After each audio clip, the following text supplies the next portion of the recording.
आमचं पिल्लू का रडतंय तर सांगते चला. तर त्याच्या आधी ना आम्ही सकाळ सकाळ आवरून ना आम्हाला ना बाहेर जायचं होतं डीमार्टला, पण आमचा ना डीमार्टचा प्लॅन कॅन्सल झाला. मग आम्ही ना दुसरीकडेच गेलो. हे बघा, हे पिल्लू आहे ना माझं, कसं मी आवरत असताना मध्ये मध्ये तिला कॅमेऱ्यासमोर यायचं असतं.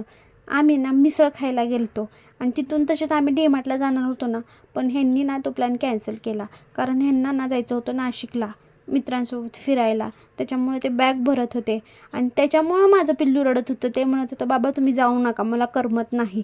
तिला संडे असला ना त्यांच्यासोबतच घालवायचा असतो, ती तशीच करते कायम. त्याच्यानंतर ना तिनं ब्रेड जॅम खाल्ला, मी चहा आणि ब्रेड खाल्ला. आणि मी ना रिसेंटली ना एकदम 10 किलो तरी वजन माझं कमी झालं असेल बरं का. ते पण काय खाऊन झालं, काय नाही खाऊन झालं, हे जर तुम्हाला माहिती करायचं असेल ना तर मला कमेंटमध्ये सांगा बरं का. आणि मी सगळं खाऊन वजन कमी केलं बरं का. मी डाएट वगैरे मला आपल्याला जमत नाही. तर चला, बाय.